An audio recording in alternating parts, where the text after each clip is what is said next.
నియోజకవర్గ కేంద్రంలో జరుగుతున్న పలు అభివృద్ధి కార్యక్రమాల్లో పాల్గొనడానికి గౌరవ ముఖ్యమంత్రి రేవంత్ రెడ్డి గారు ఇక్కడికి విచ్చేస్తున్నారు. ఈ సందర్భంగా ఏర్పాట్లను పర్యవేక్షించడానికి మక్తల్ శాసనసభ్యులు గౌరవ పెద్దలు శ్రీహరి గారు ఉన్నారు. వారితో మాట్లాడించే ప్రయత్నం చేద్దాం. అన్న నమస్తే. నమస్కారం. రేపటి పర్యటన గురించి చెప్పండి. ముందుగా యోయోటి యాజమాన్యానికి నా హృదయపూర్వక ధన్యవాదాలు, కృతజ్ఞతలు. మీ పనితీరు పట్ల నేటి సంతృప్తికరంగా ఉన్నా.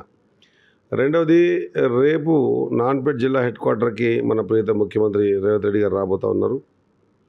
ఆయన షెడ్యూల్ ప్రకారంగా 11:30 నుంచి 3:30 మధ్యలో ప్రోగ్రామ్స్ ఉన్నాయి. మహిళా పెట్రోల్ బంక్ కానివ్వండి, లేకపోతే ఇంట్రక్షన్ ఆఫ్ మహిళలతో కానివ్వండి, హాస్పిటల్ ఓపెనింగ్ రాబోతూ ఉన్నారు. ఈ ప్రాంత ప్రదాత నేను అనుకుంటున్నా, ఆయన ముఖ్యమంత్రి అయ్యారు కాబట్టే, మన పాలమూరు ముద్దుబిడ్డ కాబట్టే జీవో నెంబర్ 1614 ఇప్పుడు జీవోగా అవతరించుకొని 4,500 కోట్లతో ఎవరు ఊహించని విధంగా ఒట్టిగడ్డైనటువంటి ఉట్కూరు మండలం కాంచి పట్టుకొని నాన్పేట జిల్లాలో ఉన్నటువంటి 9 నుంచి 10 మండలాలకు సంబంధించి మా గోప్లాపూర్ కాంచి మక్తల్ బూత్పూర్ కాంచి నీళ్ళు తీసుకొని మక్తల్ నారాయణపేట్ కొడంగల్ ఎత్తి పోతల పథకానికి రూపాన్నిచ్చి ప్రాక్టికల్ ఇంప్లిమెంట్ చేపించి ఈరోజు ఈ ప్రాంతాన్నంతా సస్యశ్యామలం చేసేటువంటి మార్గదర్శకుడు, కలియుగ అపర భగీరథుడు మన ప్రియతమ నాయకులు రేవంత్ రెడ్డి గారు రాబోతూ ఉన్నారు. కాబట్టి నేను ఈ మీడియా ద్వారా ఈ ప్రాంతంలో ఎవరు ఊహించని కూడా ఊహించలే, ఎవరి నుంచి కూడా కాలే, జీవోలకు, పాదయాత్రలకు, ధర్నాలకు, రాష్ట్ర రోకలకు, ప్రెస్ మీట్లకే తప్ప ప్రాక్టికల్గా చేయాలనే ఆలోచన ఎవరికి రాలే. మరి మన భవిష్యత్తుని మార్చబోతున్నటువంటి రేవంత్ రెడ్డి గారికి ఈ ప్రాంతమంతా కూడా బయటికించి వచ్చి లేబర్ పనిచేసే విధంగా ఇంకొక 4-5 ఏళ్లనే సస్యశ్యామలమైనటువంటి పరిస్థితి. మనం అది మక్తల్కించి ఉట్కూరు చెరువు కావచ్చు, ఉట్కూరుకించి జయమ చెరువు కావచ్చు, జయమ చెరువుకించి అప్ టు నీకు వికారాబాద్ వరకు ఈ ప్రాంతాన్నంతా నీళ్లతో సస్యశ్యామలం చేసి ఈ ఒట్టిగడ్డని నీళ్లతో తడుపుతామనేటువంటి, కృష్ణమ్మ జలాలతో తడుపుతామనేటువంటి ఆలోచనతో తీసుకున్న సాహసోపేతమైన నిర్ణయం. 4,500 కోట్లతో ఈ ప్రాజెక్ట్ని తీసుకున్నాడు. కాబట్టి అటువంటి మహాద్భుత కార్యక్రమాన్ని ప్రారంభించారు. వరకు స్టార్ట్ అయింది. ల్యాండ్ ఎక్విజిషన్స్ కోసం సర్వే జరుగుతూ ఉన్నాయి. అందరు రైతులకు కూడా ఆయన హామీ ఇచ్చారు. ఖచ్చితంగా కాంపెన్సేషన్ కూడా ఖచ్చితంగా మంచి కాంపెన్సేషన్ ఇస్తా అని చెప్పేసి, తొందరలోనే ఇప్పిస్తా అని చెప్పి కూడా హామీ ఇచ్చారు. మరి ఈ కార్యక్రమానికి విచ్చేస్తున్నటువంటి పెద్దలు మనందరి ప్రియతమ నాయకుడు, రైతు బాంధవుడు, ఈ కష్టకాలంలో కూడా ఈ ప్రాంతం, ఈ రాష్ట్రంలో, తెలంగాణ రాష్ట్రంలో ఉన్నటువంటి రైతులని 22,000 కోట్ల రైతు రుణమాఫీ చేసినటువంటి ఏకైక రాష్ట్రం ఏదైనా ఉంది అంటే ఈ భారతదేశంలో అది తెలంగాణ రాష్ట్రం. మరి ఇంత గర్వంగా చెప్పుకునేటువంటి స్థితిని కల్పించినటువంటి రేవంత్ రెడ్డి గారికి హృదయపూర్వకంగా స్వాగతం పలుకుతూ, ఈ ప్రాంతం ప్రజలు, నాన్పేట్ జిల్లాలో ఉన్నటువంటి ప్రజలందరూ కూడా, కార్యకర్తలందరూ కూడా పెద్ద ఎత్తున ఈ కార్యక్రమాన్ని జయప్రదం చేసుకుందామనేటువంటి కుతూహలతో ఉన్నారు. కాబట్టి ఆయన రాకను స్వాగతిస్తూ ఖచ్చితంగా రేపు ఈ కార్యక్రమాన్ని జయప్రదం చేయవలసిందిగా కూడా నేను ప్రతి ఒక్కరిని కోరుతా ఉన్నాను. ధన్యవాదాలు. ముద్రాజ్ సామాజిక వర్గం నుంచి గెలిచిన ఏకైక ఎమ్మెల్యే మీరు. గౌరవ ముఖ్యమంత్రి గారు స్టార్టింగ్లో, అంటే మన ప్రభుత్వం, ప్రజాప్రభుత్వం ఏర్పడిన వెంటనే మీకు మంత్రిగా అవకాశం ఇస్తున్నారని బీసీల్లో పెద్ద సంతోషాతిరేకాలు వ్యక్తమయ్యాయి. కానీ ఏడాది గడిచింది. ఇప్పటికీ అనేక అవాంతరాలు, అనేక కుట్రలు వీరు ఎదుర్కొంటున్నారు. ఒక బీసీ బిడ్డగా అందరినీ కలుపుకోపోయే మీకు ఇన్ని అవాంతరాలు, ఇన్ని హార్డిల్స్ వస్తున్నాయి. వీటన్నిటిని ఎలా చూస్తారు? ముఖ్యమంత్రి గారిపై మీకున్న విశ్వాసం ఏందని? 100% నాకు నమ్మకం. తానిచ్చిన మాట ప్రకారం తను నిలబడతాడనే నమ్మకం నాకుంది. నేను అడగాల్సిన అవసరం లేదు. ఒకటి. రెండవది, నేను అనుకుంటా ఉన్నా, నాకు తెలిసినంతవరకు ఈ అవాంతరాలు, ఈ ఇబ్బందులు నా జీవితంలో నేను ఎవరి మీద చేజాపి బతకలేదు. కానీ నన్ను ఎక్కడైనా ఒక దగ్గర నా క్యారెక్టర్ని దెబ్బ కొట్టాలనే ఉద్దేశంతో చేస్తున్నటువంటి ఈ కార్యక్రమాలు, అంతకుముందు కూడా అదేదో మంత్రి పదవి చర్చకు వచ్చే వరకైనా ఏదో ఒకటి చేద్దామని, తర్వాత మొన్న కూడా ఇదే రాగానే మళ్ళీ ఏదో ఒకటి చేద్దామని ఆపే ప్రయత్నమే. ఇది ఒక చిలిపి ప్రయత్నం. ఈ రాక్షస మనస్తత్వం ఉన్న వాళ్ళు చేసేటువంటి ప్రయత్నమే తప్ప దానిలో గురించి నేను కామెంట్ చేయాల్సిన అవసరం లేదు. నేనేందో నా క్యారెక్టర్ ఏందో పెద్దలు రేవంత్ రెడ్డి గారికి పర్సనల్గా తెలుసు. ఎందుకంటే అది రాహుల్ గాంధీ గారి పాదయాత్ర కావచ్చు, ఈ రాష్ట్రంలో అధికారం రాకన్నా ముందు పిసిసి అధ్యక్షులుగా రేవంత్ రెడ్డి గారు ఉన్నప్పుడు ఆయన చేసిన పాదయాత్రలు కావచ్చు, ఆదిలాబాద్ జిల్లా కానుంచి ఈ రాష్ట్రంలో ఉన్నటువంటి నలుమూలలు ఎక్కడెక్కడ రేవంత్ రెడ్డి గారి కార్యక్రమాలు తీసుకుంటే అక్కడెక్కడ ఇన్ఛార్జ్గా ఉండి తన పని చేయించుకున్న స్థితిగతులు రేవంత్ రెడ్డి గారికి తెలుసు, సీఎం గారికి తెలుసు, సిస్టమ్కి కూడా తెలుసు. కాబట్టి ఇటువంటివి ఇబ్బంది పెడదాం, మానసికంగా కుంగేటట్టు చేద్దామనేటువంటి ప్రయత్నం తప్ప ఇంకొకటి కాదనుకుంటున్నా. నేను వాళ్ళ విఘ్నతకే వదిలేస్తున్నా. నేను ఈ కామెంట్ చేసే అవసరం లేదు. ఇంకా రాజకీయాలలో కొంత క్యారెక్టర్గా బతుకుదామనేటువంటి ఆలోచన ఉన్నటువంటి మాలాంటి వ్యక్తులని కూడా ఈ విధంగా చేయడం వల్ల కొంత తృప్తి పడవచ్చేమో తప్ప సమయం సందర్భం వచ్చిన నాడు ఖచ్చితంగా వాళ్ళు తమకు తామే బాధపడే దినం వస్తుంది. అరే ఇట్లా చేసేది లేకుండే అనేటువంటి సందర్భం వస్తుంది. ఇంకా ఇవన్నీ కూడా అలవాటు చేసుకొని ఇది వరకు వచ్చినాం.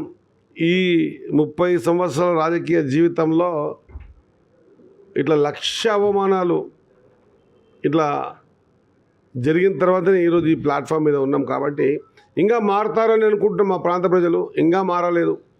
ఇంకా ఎవరో చెప్తే చేస్తే ఒక కుటిలమైన కుతంత్రమైన కొత్త రకమైన సంస్కృతికి మా వాళ్ళు తెరలేపారు. మరి ఈ కాయిదాల వల్ల దీనిల వల్ల కొంత చర్చకు రావచ్చేమో కానీ ఈ కాయిదాలు ఇవి నిజమే అయి ఉండింటే నా జీవితంలో కౌన్సిలర్ కానుంచి మా తమ్ముడు కౌన్సిలర్ గెలిపించేవాళ్ళు కాదు, నన్ను సర్పంచ్ని గెలిపించేవాళ్ళు కాదు, నా భార్యని ఎంపీటీసీ గెలిపించేవాళ్ళు కాదు, నా తమ్ముని భార్యని మున్సిపల్ కౌన్సిలర్కి గెలిపించేవాళ్ళు కాదు, నన్ను జెడ్పీటీసీ గెలిపించేవాళ్ళు కాదు, ఈరోజు ఎమ్మెల్యేగా 20,000 మెజార్టీ ఇచ్చేవాళ్ళు కాదు. ప్రజలు గుర్తుపడతారు. కొంత తమ పాశవిక ఆనందం కోసం ఎవరో చెప్తే రాసినటువంటి విషయాల కోసం నేను మాట్లాడడం సరైనది కాదు. వాళ్ళ విఘ్నతకే వదిలేస్తున్నా. నా మనస్సాక్షిగా పూర్తి స్థాయిలో భగవంతుడు ఇచ్చినటువంటి అవకాశం, ప్రజలిచ్చినటువంటి అవకాశం, ప్రభుత్వంలో ఉండడం, రేవంత్ రెడ్డి గారు మాపైన ప్రత్యేక దృష్టి సారించడం, కొన్ని సంవత్సరాల కించి జరిగినటువంటి అభివృద్ధిని 13 నెలలనే ఈరోజు ప్రాక్టికల్గా భూమి మీద చూపిస్తూ ఉన్నాం. ఓర్వలేనితనంతో చేస్తున్న చిన్న ప్రక్రియనే అభివర్ణిస్తా తప్ప దీనిలో బాధపడేది లేదు, ఇంకోటి లేదు. కానీ ఇంత నీచానికి కూడా దిగజారరాదనేదే నా బాధ. మరి దీంట్లో వాళ్ళకు కలిగే ఆనందం ఏందో నాకు తెలియదు. ఎవరి వీపు వారికి కనిపించదు. ఎదుటోని వీపు గురించి మాట్లాడే ఆనందం పొందుతూ ఉన్నారు. తమకాడికి వస్తే తప్ప ఈ బాధ వాళ్ళకి తెలియదు. కానీ ఇది బాధగానే అనుకోవడం లేదు. ఈరోజు నేనేమనుకుంటున్నా దీన్నంటే, ఇంకా ఈ సమాజంలో ఈ వెనకబడ్డ జాతులని, వెనకబడిన తరగతులని తొక్కాలనే ప్రయత్నం ఇంకా జరుగుతుంది అని నేను అనుకుంటున్నా. సమయమే దీనికి సమాధానం చెప్తుంది. నేను చెప్పడం కరెక్ట్ కాదు. సమయం డిసిషన్ తీసుకుంటుంది. నిజాలు బయటకు వస్తాయి. వచ్చినాడు వాళ్ళు మనస్తాపం చెందుతారు అనే పూర్తి విశ్వాసం నాకుంది. నేను ఇది వారి విఘ్నతకే వదిలేస్తున్నా. కానీ ఒక చిన్న సూచన తెలియజేస్తా ఉన్నా. సూచన అది వాళ్ళు వినాలని కాదు, కానీ